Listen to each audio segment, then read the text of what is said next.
The morning my adoptive mother tried to hug me at my grandfather's funeral was the exact moment I knew she was afraid of me. Not sad, not grieving. Afraid, and I hadn't even said a word yet. My name is Grace Reed. I'm 32, and for most of my life I believed I was the lucky one, the foster kid who got picked.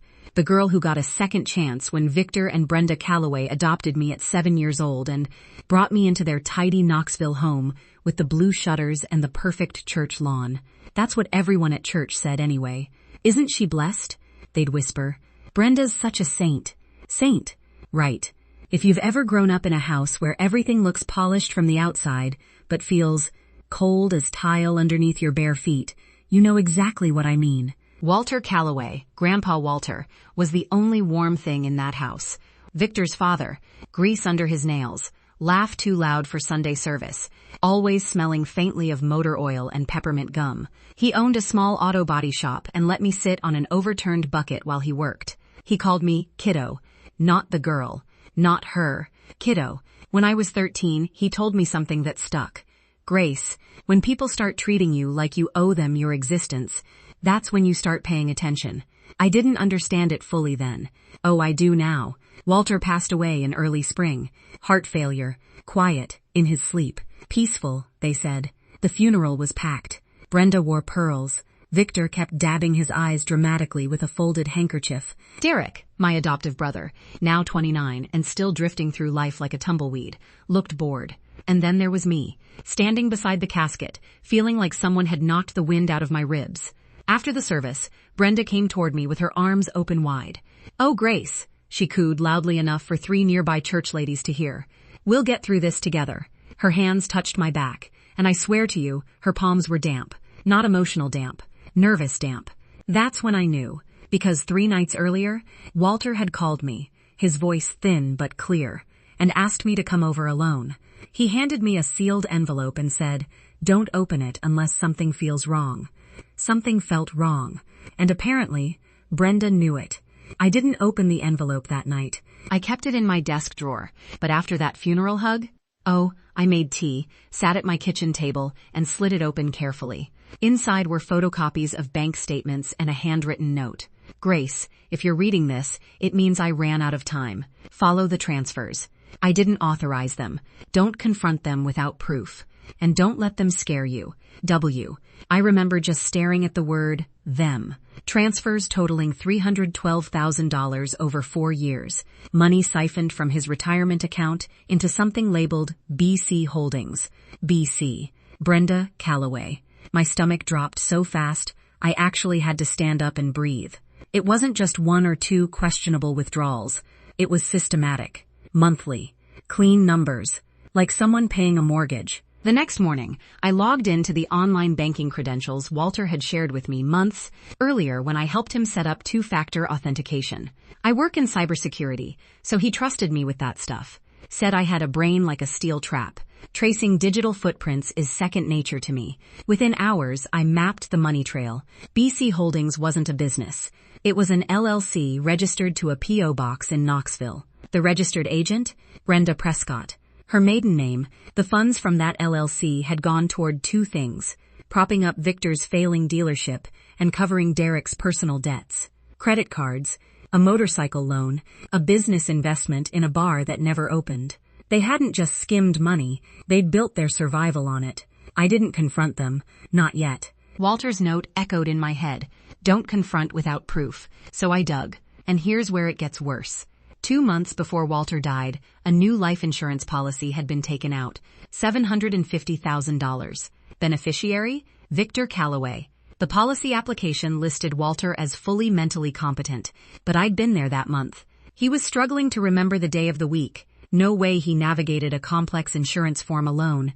I requested the signed documents through a legal inquiry tied to my executor status, something Walter had quietly updated 6 months prior without telling anyone else.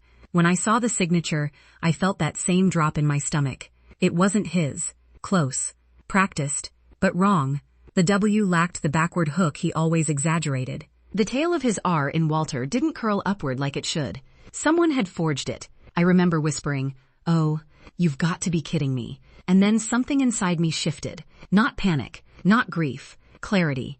I hired Nolan Webb, a private investigator I'd worked with on a corporate fraud case. Calm, steady, ex-military, zero drama. I showed him everything. He leaned back in his chair and said quietly, "Grace, this isn't sloppy.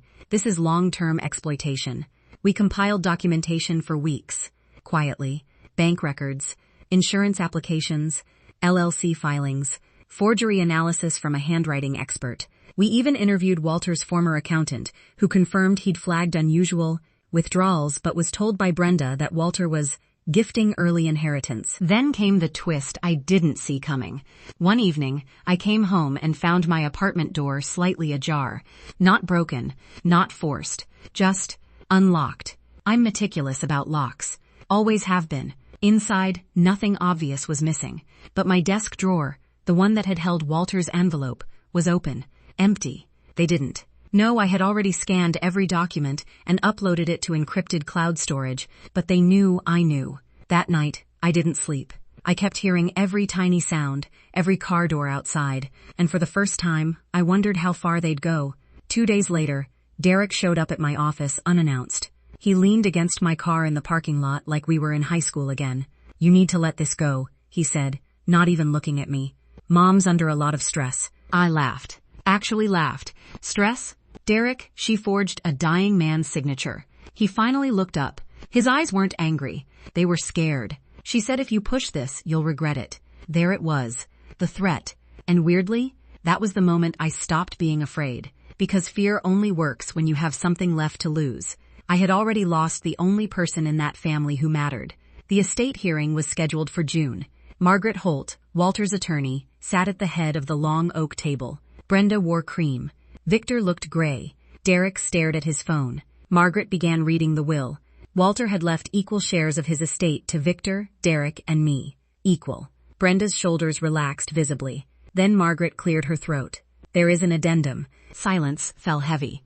Due to concerns of financial mismanagement and possible coercion, Walter Calloway appointed Grace Reed as sole executor with authority to audit and pursue recovery of any fraudulent transfers. Brenda's head snapped toward me, and that was my cue. I slid a thick binder onto the table. Tabbed, indexed, highlighted. I walked them through it calmly. The transfers, the LLC, the forged insurance policy, the handwriting analysis, the accountant's statement. Victor's face went from pale to ashy. Derek kept whispering, "Mom, Mom." Brenda tried to interrupt 3 times. Each time I held up another document. Finally, I said softly, "You didn't just steal money. You exploited a vulnerable adult. That's a felony in Tennessee." Margaret added gently, "And as executor, Grace has already filed a report with Detective Clara Sims." Right on cue, there was a knock at the door. 2 officers stepped in. Brenda stood so abruptly her chair toppled backward. "You ungrateful little." The cuffs clicked before she finished the sentence. Victor wasn't arrested that day. He cooperated, claimed he didn't know the extent. He lost the dealership within months. Derek avoided prison by testifying. I haven't spoken to him since. The insurance policy was voided. The stolen funds were partially recovered through asset seizure. The house? It went into a trust Walter had quietly structured, with me as trustee. Last week, I moved into that house. I kept the kitchen table, the one with the coffee ring Walter never bothered sanding out. Frank Dolan, Walter's former shop manager who's fallen on hard times, helps me restore the garage out back. We're turning it into a digital forensics office. He whistles while he works. It makes the place feel alive. Sometimes I sit on the back steps at sunset and think about that funeral hug, about how fear smells different from grief. If you've ever been underestimated because you were the outsider, the adopted one, the quiet one, let me tell you something. Pay attention, document everything, and when the time comes, handle it. If this story hit somewhere deep for you, subscribe to Her Untold Revenge. Share this with someone who needs the reminder that being overlooked doesn't mean being powerless. And trust me, the quiet ones, we're usually the ones keeping the receipts.